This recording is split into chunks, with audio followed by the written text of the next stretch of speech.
everyone, it's Anna here. I'm thrilled to be back with another bake-along recipe, this time something that is perfect for a celebration. Do you have a birthday coming up or someone close to you? Well, you're going to want to make this banana layer cake with a white chocolate cream cheese frosting. This 3-layer banana cake is spectacular, and the banana cake itself is more delicate than a banana bread, but it starts out the same way, mashing up a lot of bananas. Well, not too many. 3 medium. Ultimately, you're looking for 375 grams of banana. If you're a little bit over or under because your banana is a little larger or smaller, that's absolutely fine. And after you've mashed them up, you don't need to put them in the food processor. Just using a potato masher or even the back of a spoon or a fork will do, so long as your bananas are really, really ripe. I'm going to add the rest of my wet ingredients to the bananas, including half a cup of vegetable oil, the same measure of buttermilk. That helps make for a lovely fluffy cake, but also balances the sweetness of the banana. You've probably heard me say it before, you can bake without the buttermilk if it's not accessible to you. For the half a cup measure, you want to pull out a teaspoon and a half, use milk, just straight milk. Measure your half a cup, pull out 1.5 teaspoons, replace that with white vinegar, and you're all set to go. I've got my 2 eggs and a little bit of vanilla. I'm just going to whisk this together by hand.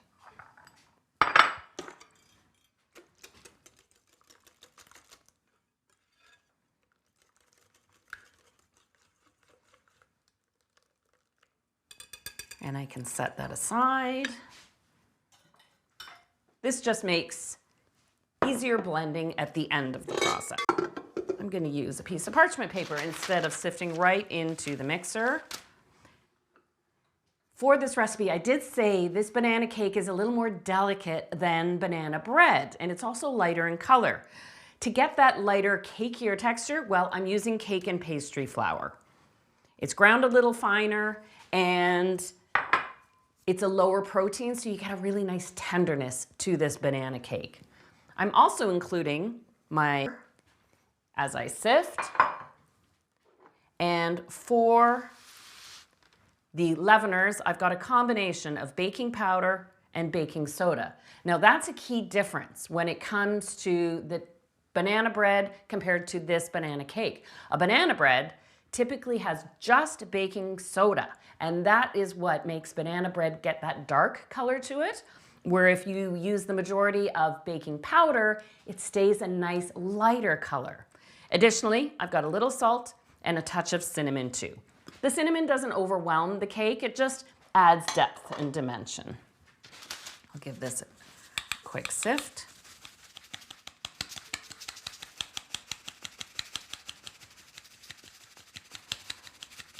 When you're working with cake and pastry flour, you always have to sift.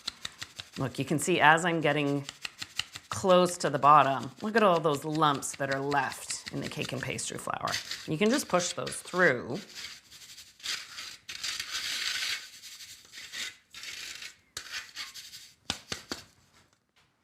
Here we go, and I'll transfer this to my mixing bowl.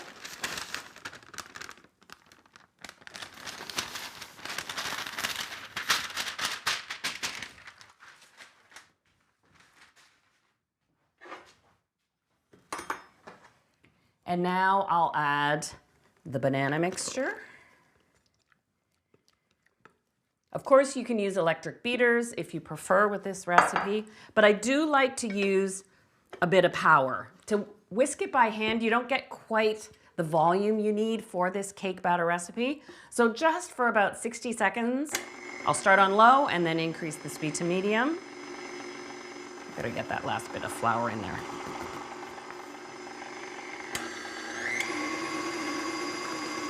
You'll see this turns a lighter, more pale color.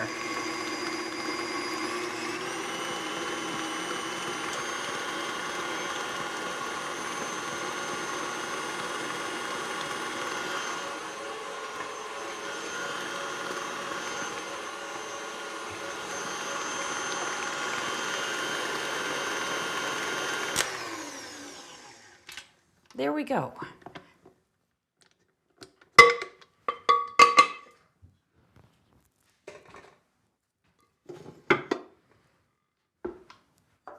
Now the batter's ready for my pans. I've got 3 8-inch pans. I'm using springform because that just happens to be the size of 8-inch pan I have. If you have just regular cake pans, it's absolutely fine for this recipe. I've greased the pans and I lined the bottom with parchment paper. With this recipe, you don't have to worry about flouring or sugaring the sides of your pan. The cake doesn't stick. And it doesn't look, you may be doubtful, it doesn't look like a lot of batter. But once the cake bakes up, you'll see that it doubles in size.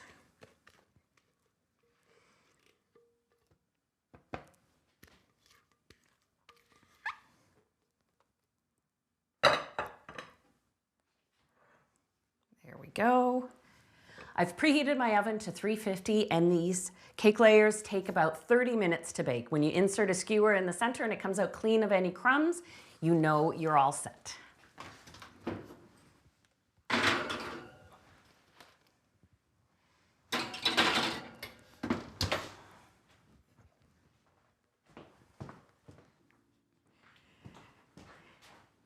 Here are the cake layers out of the oven and cooled completely. So you can see they get a nice golden brown, a lot lighter in color than regular banana bread. And once they've cooled completely, then you're ready to frost. I like this as a birthday cake or celebration cake because it really is just the 2 steps. Make the cake, and while the cake's cooling, you make the frosting, assemble, and you're all set. On to the party. So I'll set these back here. And this is a lovely cream cheese frosting, but I add white chocolate to it that it brings a silky texture to the frosting and adds a subtle sweetness. You really don't know that the white chocolate's in there except for the texture. I also like to use the white chocolate in the frosting because it helps set it up better. Have you ever made cream cheese frosting and it gets kind of heavy, you can't pipe it or work with it? I like adding the white chocolate because then it makes a firmer frosting and you get some lovely detail opportunities. So first thing I'm going to do is combine my cream cheese and butter together. Both are softened to room temperature.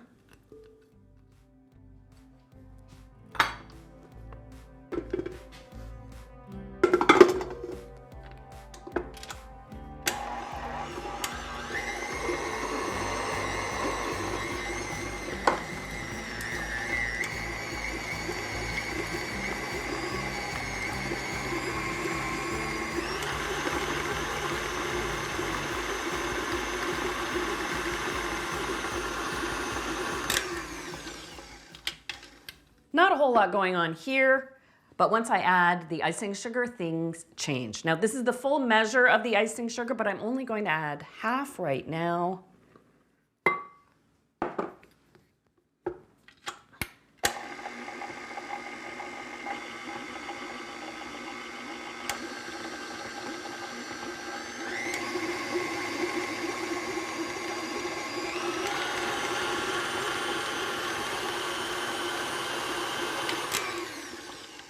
And it still really doesn't look like much. Good scrape of the bowl. And now it's time to add the white chocolate.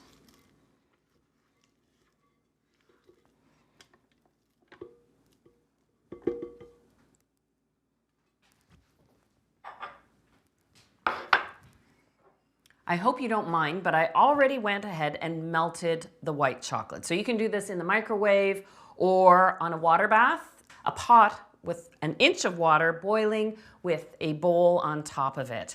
And with white chocolate, it melts at a lower temperature than dark chocolate. So you want to stir it gently, keep an eye on it, and you want to make sure you're using baking or couverture white chocolate. I've let this cool for about 5 minutes. That way it doesn't melt the butter and the cream cheese, and that can go right into the mixer.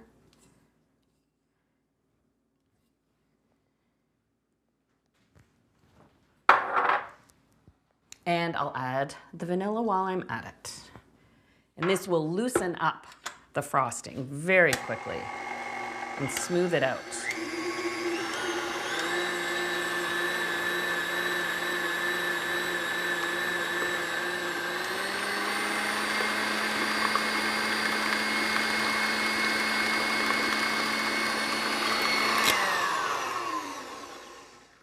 Another good scrape of the bowl, and I can add the remaining icing sugar and just beat this for about 90 seconds or so until it's nice and smooth and fluffy. And it will become more pale as it takes on air as you whip it.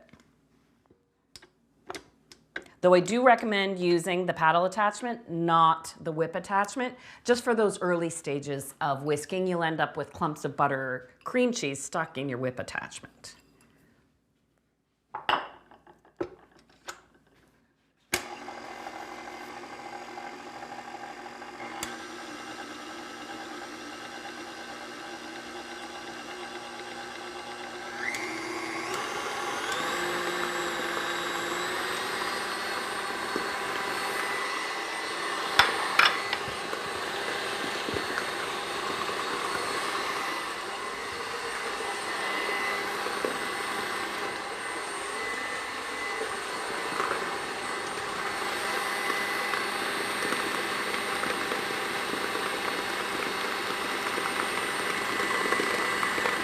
I love this frosting. Seriously, I love this frosting.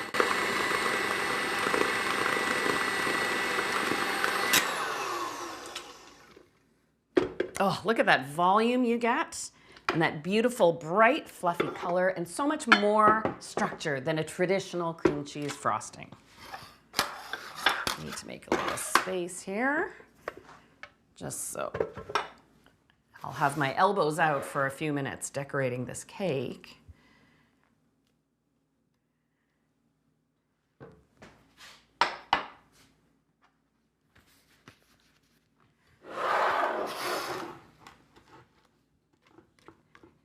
Now for this presentation today, I thought I would do a simple masking with a sheer style on the side, so sometimes called a naked cake. But you want to get enough frosting in there to balance the banana cake in the flavor.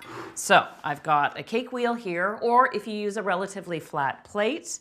If you're using a cake wheel, these are sold as jar openers. So you put it over a tight jar lid, makes it easier to open. These are ideal for putting a plate or a board when you have to decorate a cake so that it doesn't slide around as you're frosting it. I've got a smaller cake board than the cake itself because I really want to get down to the sides and I don't want the lip of a cake board getting in the way.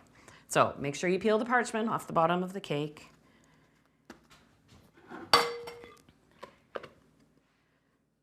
And a nice generous dollop of the frosting. And it's okay if the frosting pushes out over past the sides of the cake.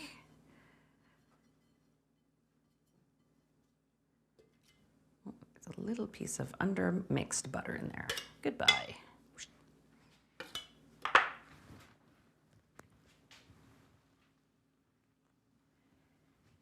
And just keep repeating, even with the top layer.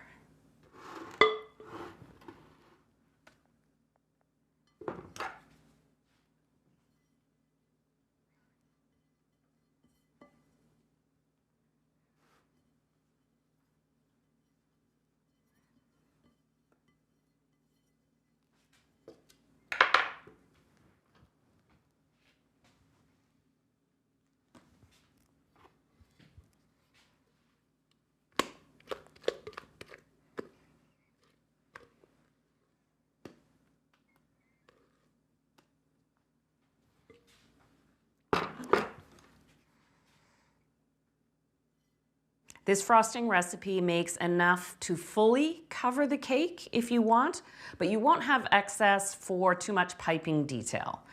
If you'd like, you could do this recipe times 1.5, so 1.5 times, to have that extra bit of frosting if you wanted to do some extra piping detail.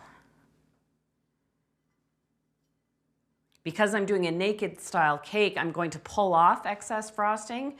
And what that will do is I'll probably have a little bit extra left, but this keeps in the fridge. And if you're ever whipping up a batch of cinnamon buns, this frosting smeared on top of freshly baked cinnamon buns is a bit of, just a little slice of heaven there. So as I was assembling the layers, I pushed so much excess frosting over that I am getting decent coverage on the sides without having to add too much more. And because I'm going for naked style, I'm just relying on the cake layers themselves to sort of hit the brakes on how much frosting I put on. And I'm going to need a little bit more here and there.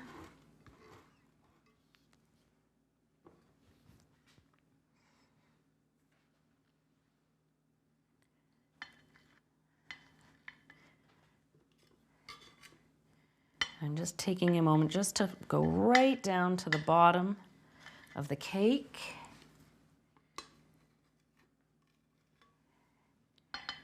Just to fill in any gaps. And I'm not worrying right now if the top is perfect or even the sides are perfect. I'm just making sure I get the right amount of frosting coverage. Okay, now the final step. While an offset spatula is a great tool to use to spread on the frosting, you want something a little more rigid if you're cleaning up your sides. So a bench scraper comes in handy, and you're taking advantage of the flat base of your cake wheel, and you hold the bench scraper still while you spin the cake around, pulling off excess frosting.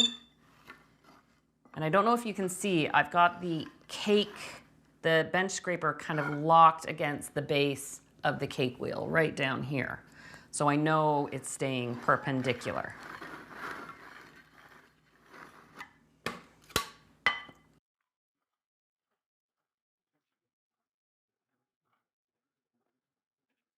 There, so just revealing the size. And now the finishing touch is to add a little polish to the top by pulling with your offset spatula inwards to the center.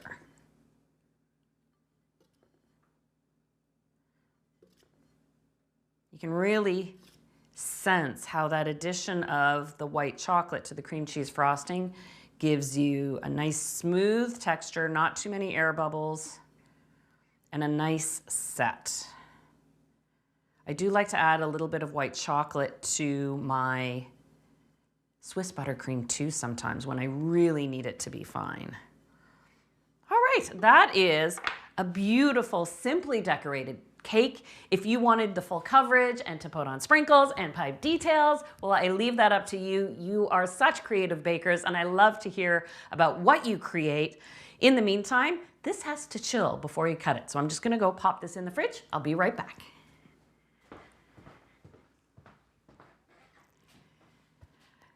Once your cake has had about 2 hours minimum to chill, then you know you're ready to slice. But don't worry, you can fully make and assemble this cake a day ahead of time. Just leave it uncovered in the fridge, and when you do cut a cake, that's where you cover it. After you've revealed some of the center, you just put a piece of parchment or plastic in there to keep it from drying out. I feel like someone should be singing happy birthday right now.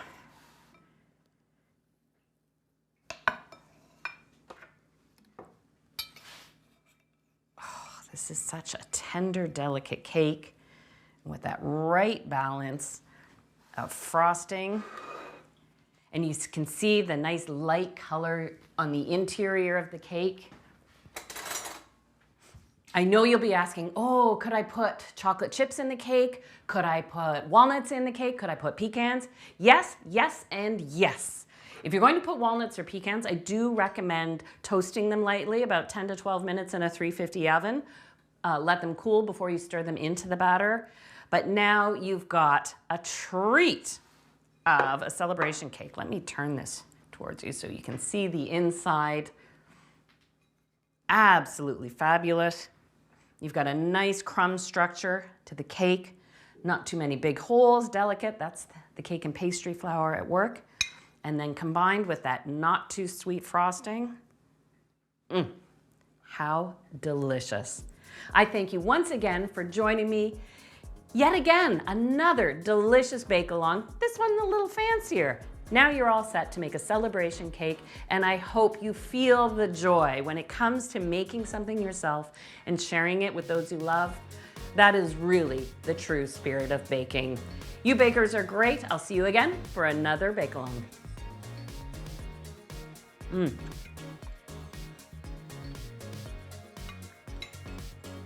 Oh, so banana-y. Whoa! Well, clearly. Talking about the goat. Very banana-y.